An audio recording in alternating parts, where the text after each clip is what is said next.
They talk about insecurity, that they will fight insecurity. And you ask, are our armed forces weak? Are the Nigerians in the armed forces weak? If we have problems, what is the cause?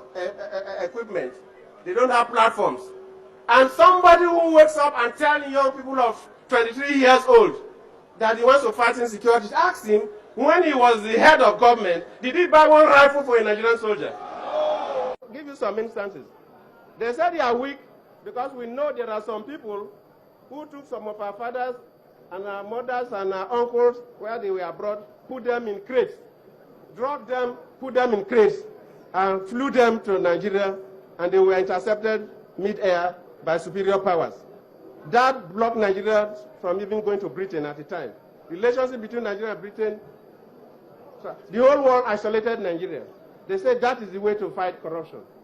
So immediately I suspect your uncle, I can just create him and throw him to Kirikiri. Is that the way to stop corruption? A country, if somebody tells you that he will not follow due process. I came in with Yar'Adua, and Yar'Adua advocated for due process, and I stand by due process. There is no any country that does not obey rule of law is a jungle. Any country in this world that does not obey rule of law is a jungle. Do you want Nigeria to be a jungle society? Immediately I suspect you that you have done something wrong. I just ask police army, catch you and throw you into jail. Is that the country you want? No. They said to be strong is to jail people indiscriminately. 300 years. For 300 years. Is that where you want to go? No. A country is like an industry. It must be managed properly by people who have gray and white matters upstairs. Some group of people have said you have to vote for your liberation or you have to vote for your imprisonment. Some group of people came, and I read it in the papers. When they see people in government, maybe governors, ministers, commissioners, and so on who are holding offices, they say we will draw a line. We are not probing the past because they want to deceive them to support them. So they say they will draw a line. They will start fighting corruption after they cross the bridge. And only 2 days ago, somebody stood in Port Harcourt and said he was going to cast people in the street and throw them to Kirikiri.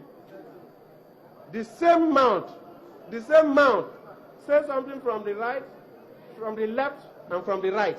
Contradicting statements. Can you trust those people? No. Are they not deceiving you?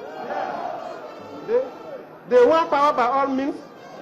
All what they want to use power for is to lock up their enemies and imprison their enemies. I have no enemy to fight.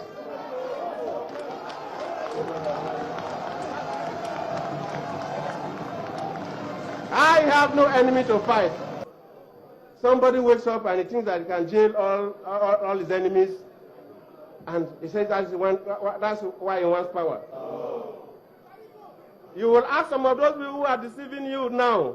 They have hired some people from outside this country to go and to the social media, tell all kinds of lies, offering baits and promising you. Ask them, when they were in power, did they build nursery school for anybody? Ask them. Ask them. I say, go and ask them. If they did not use nursery school for anybody, what did they use our money for? They build prisons. They build prisons for you. I build universities for you. I'll build universities for you.